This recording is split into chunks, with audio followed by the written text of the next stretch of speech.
On today's episode of Locked On Avalanche, it's this extra day, second day leftovers for the game with the Avalanche and Sharks. What has stuck with us and what can we carry over into the game tonight against the Seattle Kraken? And that, my friends, is a revenge game, and that is going to taste so sweet. New episode of Locked On Avalanche coming at you. You're Locked On Avalanche, your daily podcast on the Colorado Avalanche. Part of the Locked On Podcast Network, your team every day. All right, everybody. Welcome to the Locked On Avalanche podcast. We're part of the Locked On Podcast Network, your team every day. I'm your host, Chris Maselli. With me, as always, Mr. Shaggy Von Doom, Kyle Sullivan. Thank you for tuning in and making this your first listen of the day. That's always appreciated. Make sure to follow us on our social media outlets, LOPN_Avalanche on Twitter, X, Locked On Avalanche on Instagram. Questions, comments, concerns, and opinions, lockedonavalanche@gmail.com. And follow us over on our YouTube channel over on YouTube. Hit subscribe, get notified when a new show goes live. Make sure you become one of our insiders and sign up to our subtext. Link to that is in the show notes below. Subscribe, chat with Kyle and I one-on-one, and get your comments read on the air. So we'll get to this Kraken game here in the second and third segments, kind of how we feel that game is going to go, keys to that game. But something that we're doing this season is a morning leftovers. In this case, it's a second day lever. This is the turkey sandwich from the Thanksgiving, which I've said before, I look forward to more than the Thanksgiving dinner. The cold turkey sandwich, you can't. I'm from the South. You do potato salad sandwiches all the time after Thanksgiving. Potato salad sandwiches. I can't say I've ever heard of that. Now, is this mayonnaise based or is this German potato salad like mayonnaise based on pieces of toast? Put them in the. They're amazing. Put some salt on it. Why am I not so? That sounds Southern. That sounds. You southern. betcha. Wow. Okay, I'll try it. Well, let's get to that, sir. Let's get to the leftovers from the Sharks game. More or less, like, obviously things that stick with us, but what we want to see continue. And obviously for the Avalanche, you've had two really good games against the Kings, and then obviously against the Sharks. Different. I mean, the goal scoring is different. But as far as the output goes, as far as Jared Bednar always preaches effort, and what's that Rookie of the Year movie? The Want To. It's been there, and that's what you like to see so far. So I guess I'll go for two games now. That's really what has stuck with me is the Avalanche are putting in close to full 60s as you really can get. Sure, you're gonna have a couple minutes here and there during a game where the other team kind of tilts the ice for a few possessions, but overall I really like how the Avalanche are keeping up line after line for most of the game. Yeah, and I agree with that. Like in that first game, that was put a whole 60 together and get a win, and against the Sharks, that was put a full 60 together, even though it's just a frustrating game. It's one of those that really test your emotions, and they could have thrown up their hands and been like, it's just San Jose. It's early in the season. We'll get this figured out. Look ahead a little bit on the schedule to tonight's game. There's a little bit more on the line, revenge and all that. Now the Avalanche, they are handling this all very methodically and business as usual. And yeah, I absolutely love the effort the Avalanche have put in so far. What about, players who have stuck with you? And I think you got your top line, which, is the top line. I think that this is going to be an interesting thing to watch throughout the course, not maybe of the season, but the early part of the season is the Jonathan Drouin part. Is Kings game, he looked good. Sharks game, not that he looked bad, but if you're on that top line, you need to do the Nathan MacKinnon stuff where you are consistent and you're noticeable every single game. I don't want him to have 14 shots on goal. That's not what he's there for. But you did notice, maybe it was just the first game, like pumped up, ready to go. And in the second game, when everybody, including you and I, are getting shots on goal, he was just kind of like there, but wasn't like imposing his will. Wasn't saying like, this entire team is really just sticking it to the Sharks right now. but he's one of those guys that kind of really didn't so much. And you just like to see more when a game like that is going the way that it's going. And especially like he whiffed on a wide open net. Like Mackenzie Blackwood was cheating to that left side, and it was a pass across the slot, and Drouin could have had it, and he just kind of whiffed on a shot. And in those moments, like those misses scream a little bit louder because you need that goal so desperately.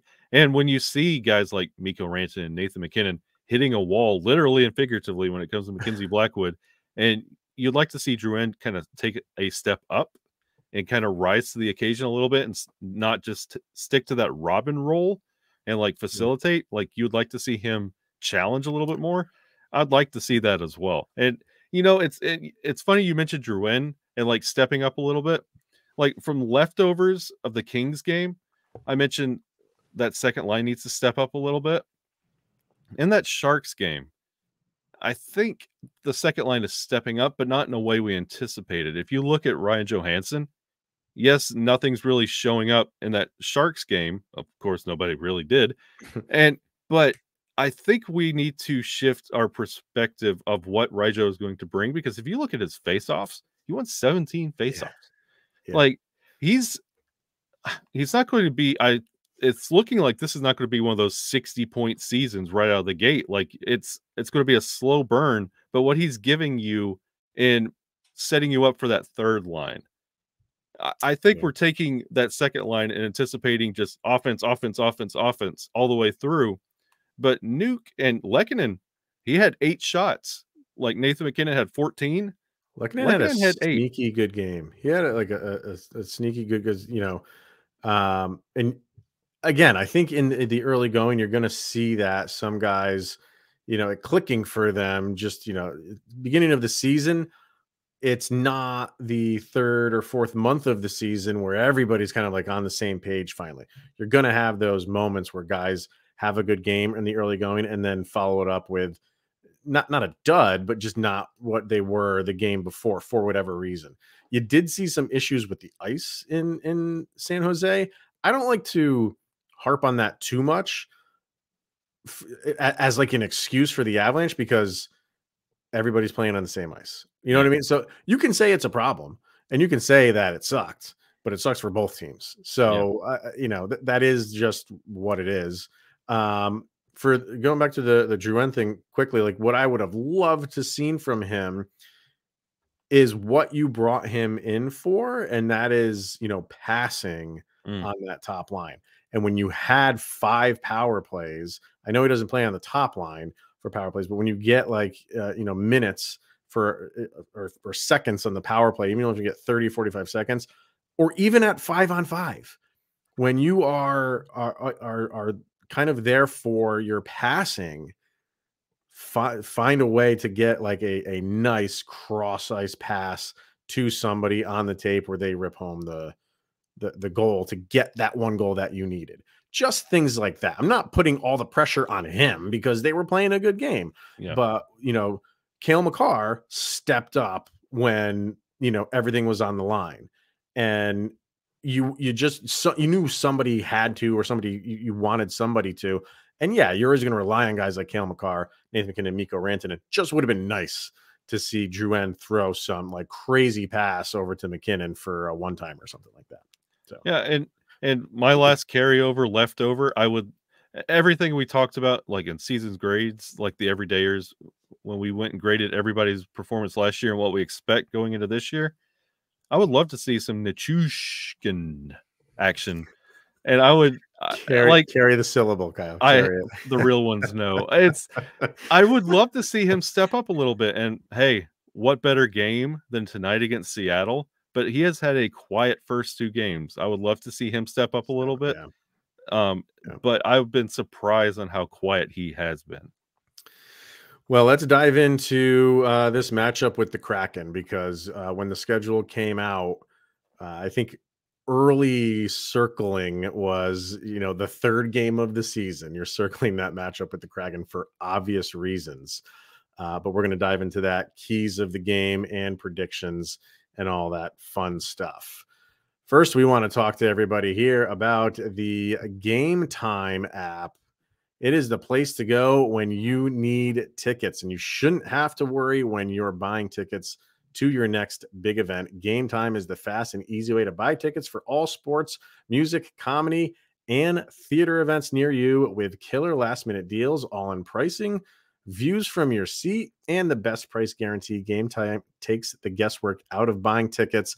And guess what Kyle and I have done using Game Time? If anybody's on the East Coast and you're in the New York area and happen to be on Long Island next Tuesday, Kyle and I will be at that game for the Avalanche versus the Islanders in Long Island. We bought our tickets, no lie, using Game Time. And the view from your seats, I'm telling you people, that's the best thing on this app, aside from the pricing. The pricing is fantastic. But having that view from your seats where you don't have to click into it to see the view, it's just right there as you're scrolling. And we're all good at scrolling on our smartphones. It's just so nice to have that view right there. It's unbeatable. So you can download the Game Time app, create an account, use the code LOCKEDONNHL for $20 off your first purchase. Terms apply. Once again, create that account and redeem the code LOCKEDONNHL, LOCKEDON. NHL for $20 off. Download Game Time today. Last minute tickets, lowest prices guaranteed. Also brought to you by AG1. I needed some AG1 today. Kyle and I were talking before the show. Yeah, and no lie, like this stuff works. And if you need some support in your gut health, AG1 is the place to go. It's a foundational nutritional supplement that delivers comprehensive nutrients to support whole body health. It replaces your multivitamin, probiotic, and more in one simple drinkable habit. It's science-driven formula, vitamins, probiotics, and whole food sourced nutrients, and it helps you build your health foundation first. If a comprehensive solution is what you need from your supplement routine, then try AG1. Get a free 1-year supply of vitamin D and 5 free AG1 travel packs with your first purchase. Go to drinkag1.com/NHL network. That's AG1, drinkag1.com/NHL network. Check it out. You'll thank us later, and so will your gut. All right.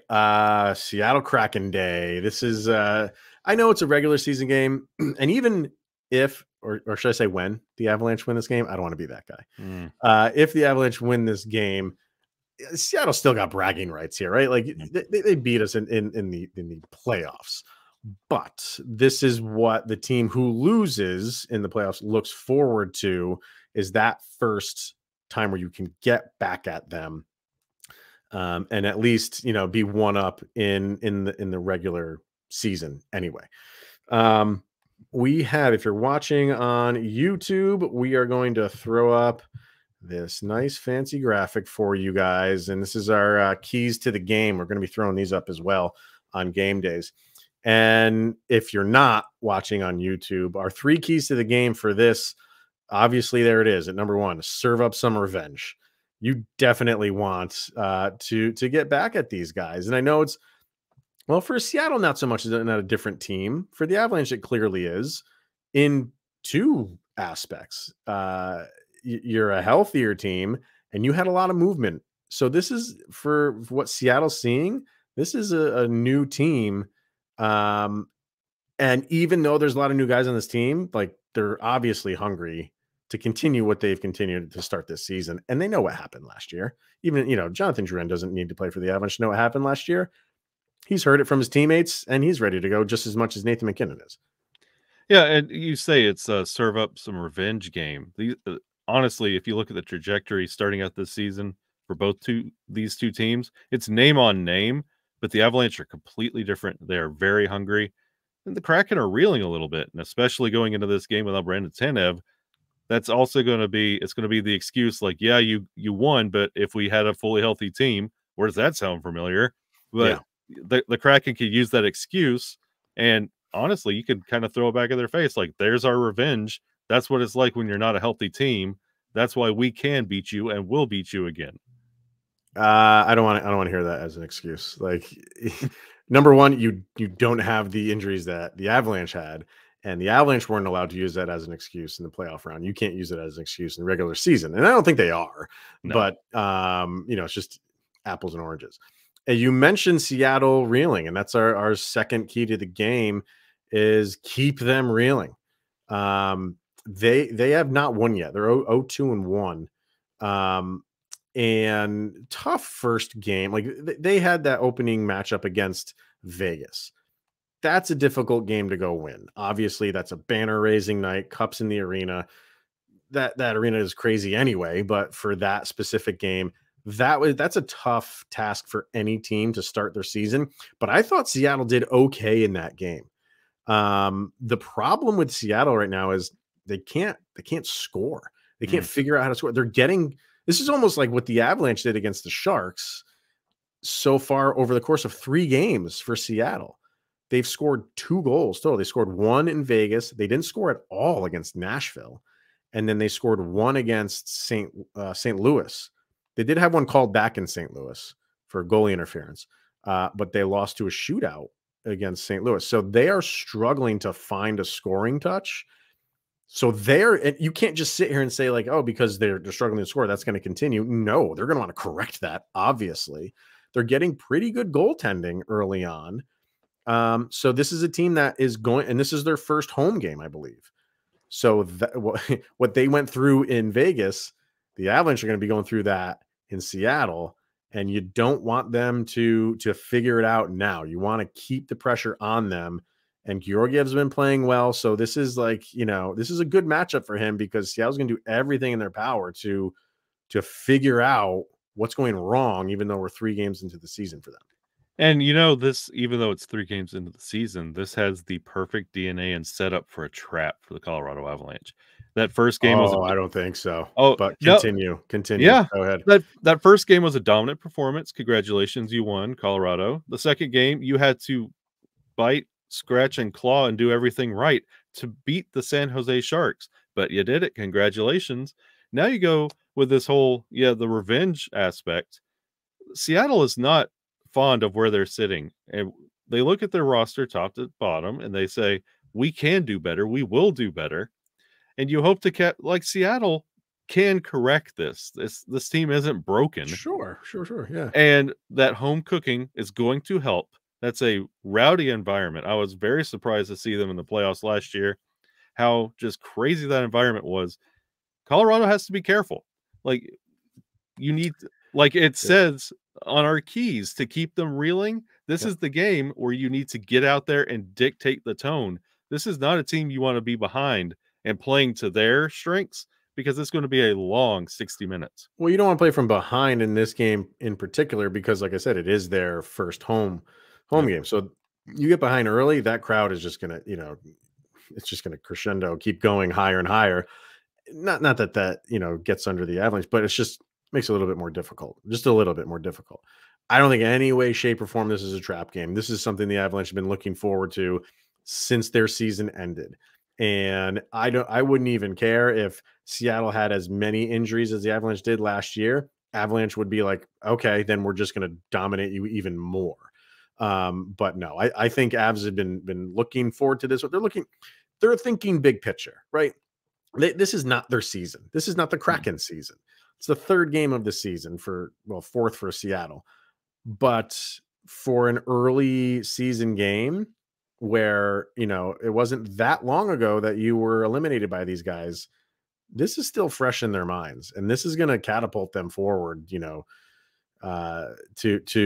have a really good game. Continue. You liked what you've seen the first 2 games of the Avs season. And in knowing that and seeing that, you have to feel good that they can continue that in Seattle. And you want them to, because an Avs fan, you want this game.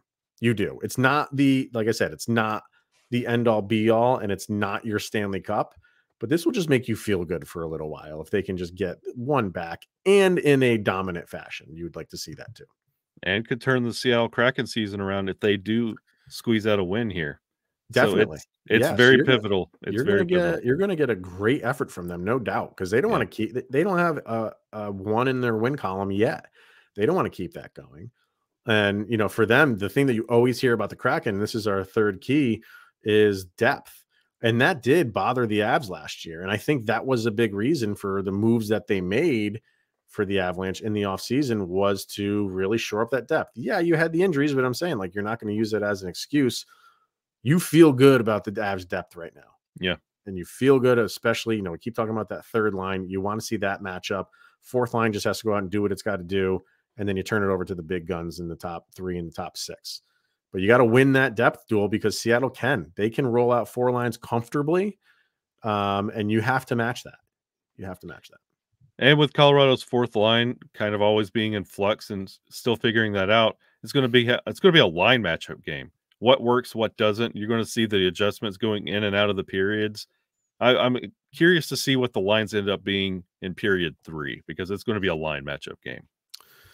If they change them, I mean, we'll see if there's any changes to be made. We saw the Lekin and Drouin swap in that San Jose game for a little while. Was doing good, yeah. So we'll see how that goes. So there's your keys to the game. We are going to get to our predictions, and then our friends over on Subtext have their predictions as well. So we're going to get to those next. But right now, we're going to hear about FanDuel, and our good friends over at FanDuel can't beat it. Right now, new customers get $200 in bonus bets guaranteed when you place just a $5 bet.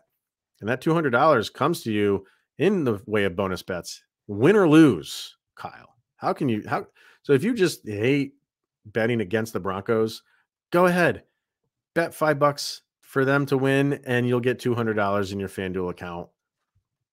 I say win or lose, but probably lose. If you've been thinking about joining FanDuel, there's no better time to get in on the action. The app is secure and super easy to use. There's a wide range of betting options. I actually went in there today. They have a separate section for just Connor Bedard. Just Connor Bedard. And it's short. It's just how many goals over and under. I think it was like 31.5 for goals, and then points totals. But there is a section just for Connor Bedard on FanDuel. Gotta love it. So like we said, the app is easy to use, and the betting options you have are Connor Bedard, spreads, player props, over-unders, and so much more. So visit FanDuel.com/lockedon and kick off the NFL season, which is already underway, so you don't have to kick it off anymore. But FanDuel, the official partner of the NFL. All right, last thing to get to is our predictions for this game. Let me jump over to not FanDuel. Subtext quickly. This is coming from Easton. He said the Kraken are, 0-2 and 1. They seem to have our number. Well, yeah, I mean, if you're just going off last year, sure. Liked the effort on Saturday. He doesn't have any clue, but he says this is also a revenge game. So he's going 3-2 Avalanche. Okay. This is from our boy Vargar. Really feel like Mikko's on his path to 60 goals and Makar on his way to 100 points. So he says 4-2 Colorado. Mikko, and he's giving you specifics here. Mikko with a pair and Makar with a goal and 2 assists. Nathan McKinnon gets an empty netter. How do you feel about that? Yeah. Hold on. No, I love Vargar and his picks, and he ain't wrong so far. And I'm starting to feel that a little bit. I really am with the Seattle game. Well, I'll get to how I feel on who's going to score in a second. But the last one is Madame Battleaxe. And she said the Seattle game is going to be a gladiator battle on skates.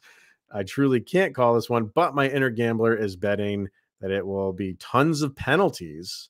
Okay. So like, right? Is you think the Avalanche would go down that road of like, this is still bothering us that you kicked us out of the playoffs and we're going to throw some cheap shots in there? I don't know. Is this where McDermott finally does something? If he plays. The Avalanche aren't built that way, but maybe they just throw a little side shot in there once in a while. Say, hey, Pepperidge Farm remembers. Both teams have something to prove. Yeah, definitely.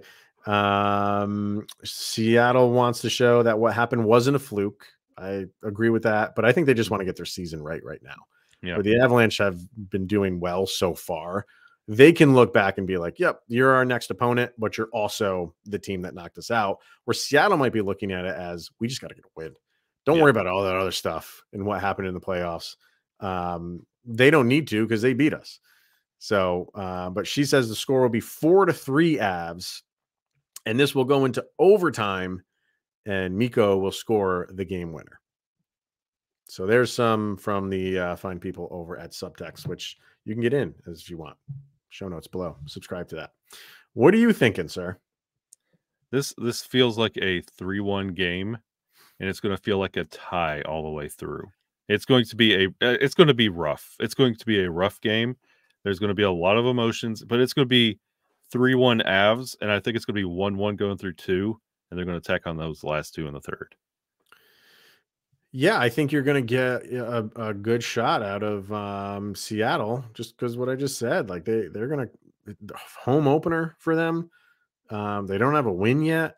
They're struggling to score, but you're going up against a team that started off pretty well. The Seattle game, if you just look at the score, but you look at that play, it's like, okay, they're playing good. They played good against Seattle. I get when, our people over at Subtext are going to put up that, Mikko's going to score, Kale's going to score. You're always kind of expecting that. But what do we say? Like one of our key matchups was depth. So I really want to see that third line kick in some goals here, and I don't care who it is. This game is built for Miles Wood. Yeah. Built for him. So look for him to be, he's all over the ice anyway. And like I said, he's one of those guys, just because he wasn't there last year doesn't mean that it's not meaningful to him. They've talked a lot during, the off season and training camp and preseason, and you're a part of this team now. So in some way you are a part of what happened last year, even though you didn't play for them. He's going to be flying.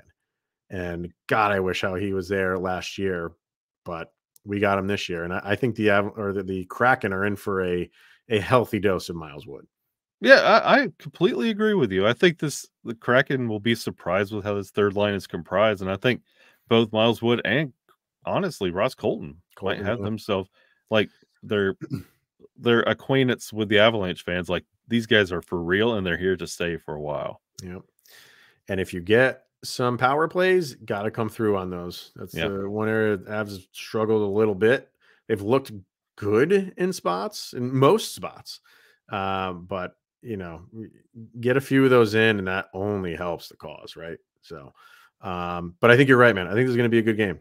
It's going to be a really good game. Could be that scrappy 1-1 game. And you get one early in the third, tighten everything up, and then get an empty netter, make it 3-1. That's what I'll go with. Did you say 3-1 as well? I did. Oh yeah, that's why we host the show together, because I'm telling you, we know what's happening. All right, that's going to wrap it up. Comment away over on YouTube if you feel so inclined, or like I said, sign up for our Subtext, and you'll get your predictions read on the episode. Link is in the show notes. All right, it's going to wrap it up. Enjoy the game, and we'll be talking about it tomorrow. He is Mr. Shaggy Von Doom, Kyle Sullivan. I am Chris Maselli. Thank you for making the Locked On Avalanche your first listen of the day, and we'll see you guys tomorrow.